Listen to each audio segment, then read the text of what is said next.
Friends, જ્યારે મેં મારા ઘરે આટલા ચટાકેદાર, ખૂબ જ ટેસ્ટી, લાજવાબ, ગળપંગ ખટાશ અને તીખાશથી એકદમ ભરપૂર જ્યારે મેં આ પૌવા બનાવ્યા ફ્રેન્ડ્સ, ત્યારે બધાએ એમ જ કહ્યું કે વાવ, ખરેખર બહુ જ સરસ બન્યા છે. આવા પૌવા તો દરરોજ ખાવા જ જોઈએ, કેમ કે હેલ્ધી પણ છે અને સાથે સાથે ખૂબ જ ટેસ્ટી છે.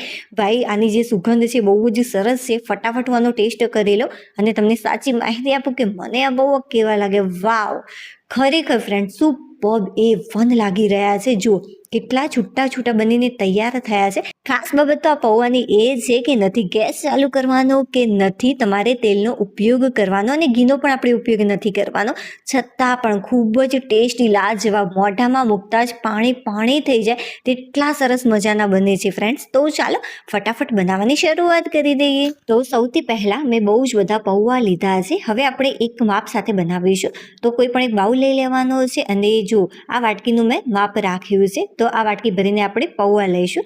તો ટોટલ ફ્રેન્ડ્સ અહીંયા મેં 4 વાટકી ભરીને પૌવા લીધા છે. હવે સારા પ્રમાણમાં આ પૌવાની અંદર આપણે પાણી એડ કરીશું. ફ્રેન્ડ્સ, જ્યારે તમે ગેસ ચાલુ કર્યા વગર પૌવાને સાફ કરો છો ત્યારે તમે વિડીયોની અંદર જોઈ શકો છો, આ રીતે હળવે હાથેથી તમારે વોશ કરવાના છે. એકદમ દબાવીને આને વોશ નથી કરવાના, નહીં તો પૌવા ભાગી જશે અને સારા નહીં લાગે. એટલા માટે બને ત્યાં સુધી તમારે આ રીતે હળવે હાથેથી આને વોશ કરવાનું. તો 2 વાર મેં પાણીની મદદથી આને સારી રીતે વોશ કરી લીધા છે અને જુઓ, નીચે જે પાણી છે બિલકુલ પણ મેં રહેવા નથી દીધું. જો કદાચ 1-2 ચમચી જેટલું પાણી રહી જશે તો એનાથી કંઈ જ ફરક નહીં પડે, બટ હા, બહુ જ વધારે પ્રમાણમાં ન રહેવું જોઈએ. હવે આપણે થોડુંક આની અંદર મીઠું એડ કરી દઈશું સ્વાદ અનુસાર. તો અત્યારે મેં 1/2 ચમચી જેટલું મીઠું એડ કર્યું છે અને 5 ચમચી જેટલી હળદર એડ કરી દેવાની છે, કે જેથી સારો એવો કલર પણ આવે અને સાથે સાથે કહાલ પણ નહીં મારે. ઘણી વાર શું થતું હોય છે કે હળદર આ રીતે જ્યારે કાચી એડ કરવામાં આવે ત્યારે થોડીક તમને કડવાશ જેવું લાગતું હોય છે, બટ જો તમે શરૂઆતથી આ રીતે એડ કરી દેશો અને આ રીતે હળવેથી મસળી અને થોડીક વાર માટે એને રહેવા દેશો તો સરસ મજાની સેટ થઈ જતી હોય છે. બટ હા, બહુ જ તમારે પ્રેસ કરીને આને મસળવાનું નથી, એકદમ હળવેથી તમારે આ રીતે મિક્સ કરવાનું છે. અને આ રીતે મીઠું એડ કરવાથી સરસ મજાનું આની અંદર થોડુંક પાણી રિલીઝ થતું હોય છે. બટ હા, પાણી રિલીઝ થવાને કારણે બિલકુલ પણ એકબીજા સાથે ચોટશે નહીં, બટ હા, સરસ મજાના છૂટા બનશે અને મોઢામાં મૂકતા જ પાણી પાણી થઈ જાય તેટલા સરસ મજાના બનીને તૈયાર થતા હોય છે. ત્યારબાદ ફ્રેન્ડ્સ, મેં આની અંદર 4 થી 5 ચમચી ભરીને પાણી એડ કર્યું છે. તમે આશરે પાણી એડ કરી શકો છો, જો તમને ઓછું લાગે તો પાછળથી પણ એડ કરી શકાય છે, એટલા માટે બહુ જ બધું પાણી એડ નહીં કરતા. હવે બસ આને 5-1 મિનિટ માટે સાઈડમાં મૂકી દઈશું. જો ટાઈમ હોય તો 10-1 મિનિટ માટે પણ તમે સાઈડમાં મૂકી શકો છો.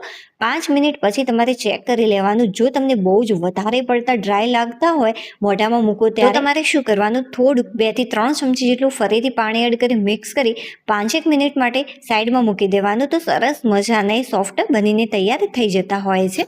હવે આને 5 થી 7 મિનિટ માટે સાઈડમાં મૂક્યા હતા, એકદમ પરફેક્ટ આ તૈયાર થઈ ગયા છે. હવે સારો એવો કલર આવે એ માટે આપણે કાશ્મીરી લાલ મરચું પાવડર એડ કરીશું 1/2 ચમચી જેટલું. થોડાક સ્પાઇસી લાગે એ માટે મેં ઝીણું ચોપ કરેલું લીલું મરચું એડ કર્યું છે 1 ચમચી જેટલું.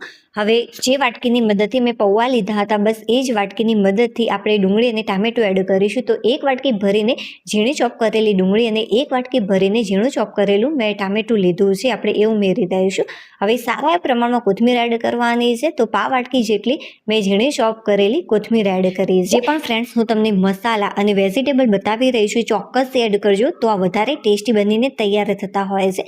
હવે અડધા લીંબુનો રસ ઉમેરી દીધો છે અને થોડોક આપણે ગરમ મસાલો એડ કરીશું. તો 1/2 ચમચી કરતાં ઓછો અને 5 ચમચી કરતાં મેં વધારે ગરમ મસાલો આની અંદર ઉમેર્યો છે.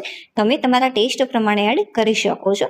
હવે આપણે ખટાશને બેલેન્સ કરવા માટે આની અંદર સારા પ્રમાણમાં ખાંડ એડ કરીશું. તો 2 મોટી ચમચી ભરીને મેં આની અંદર ખાંડ એડ કરી છે. તમે 3 ચમચી જેટલી પણ ખાંડ એડ કરી શકો છો, બટ આટલી ઇનફ છે.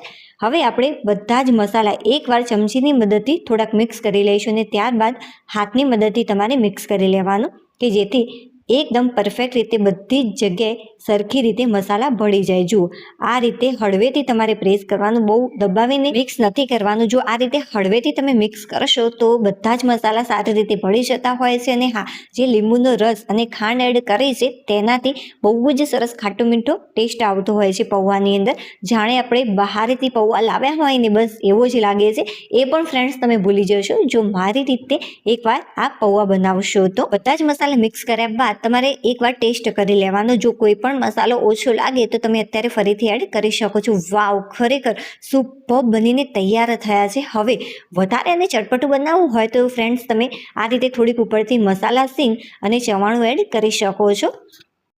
પા વાટકી કરતાં વધારે અને અડધી વાટકી કરતાં ઓછી મેં મસાલા સીંગ એડ કરી છે. અને હા, જે ચવાણું આવતું હોય છે મિક્સ તીખું બાલાજીનું, બસ મેં એ એડ કર્યું છે. તો એ આપણે અડધી વાટકી કરતાં વધારે એડ કરીશું.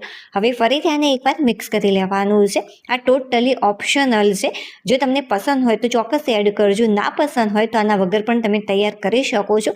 તો પણ ટેસ્ટી અને લાજવાબ જ આ પૌવા બનીને તૈયાર થતા હોય છે ફ્રેન્ડ્સ. જો બહાર સૂર્યપ્રકાશમાં આનું ઓરિજિનલ રિઝલ્ટ બન્યા છે ને એકદમ લાજવાબ અને ટેસ્ટી. અને હા ફ્રેન્ડ્સ, એક વિડીયો બનાવવામાં ખરેખર બહુ જ મહેનત લાગતી હોય છે. થોડી પણ રેસીપી તમને પસંદ આવી હોય, યુનિક લાગી હોય તો પ્લીઝ વિડીયોને લાઇક કરી દેજો. ચેનલ પર નવા હોય તો ચેનલને સબસ્ક્રાઇબ કરવાનું બિલકુલ પણ ભૂલતા નહીં.